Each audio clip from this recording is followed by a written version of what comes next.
మేము ఇంకోటి పేమెంట్ ఏమి వేయలేదు కదా, పేమెంట్లు వేయనప్పుడు ఎట్లా సరే మీకు ఆ ప్రొడక్షన్ హౌస్కి అసలు ఎందుకు గొడవ జరిగింది? మాకు గొడవ ఏం జరగలే.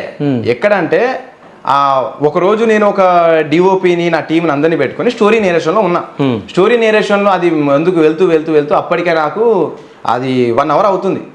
కొంచెం మెయిన్ సీన్ల కాడికి వచ్చింది. మేము కొంచెం వాళ్ళతో కొంచెం మంచి నేరేషన్లో ఉన్నప్పుడు సడన్గా ఆ ప్రొడ్యూసర్ వాళ్ళ ఒక పర్సన్ లోపలికి వచ్చి అన్న ఒక 5 minutes అన్న అని చెప్పిన.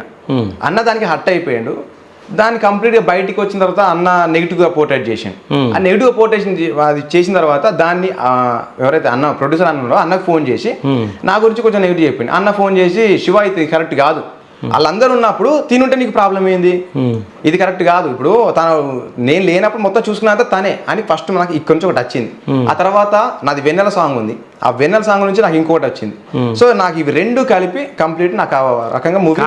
మీ ముంగట మనుషులు ఉన్నప్పుడు ఒకలాగా, మనుషులు లేనప్పుడు సో అంటే ఆ ప్రొడక్షన్ హౌస్ పెద్దోళ్ళనే మీరు వాడు మనోడే, ఆడంతేలే, వానికి ఏం తెలియదులే, ఆడు పిచ్చోడ్లే, మనం ఎంత రాస్తా అంత ఇస్తాడులే అని చెప్పేసి మాట్లాడలే? అస్సలు అట్లా ఇంతవరకు నేను ఏ ప్రొడ్యూసర్ గురించి అట్లా మాట్లాడలే నేను. ఓకే, ఏ ప్రొడ్యూసర్ గురించి ఆడు అని మాట్లాడలే. ఎప్పుడు ఎవరి గురించి మాట్లాడినా నేను పెద్ద ప్రొడక్షన్ గురించి మాట్లాడుతున్నాను. లేదు ఆయన నాకు నిజం చెప్తున్నా, ఆయనే నిన్న ఇంటర్వ్యూలో ఆయన ఏం మాట్లాడినా ఏదైనా కూడా నాకు ఆయనకు అసలు ఇటువంటి మాకు ఎప్పుడు లేవు.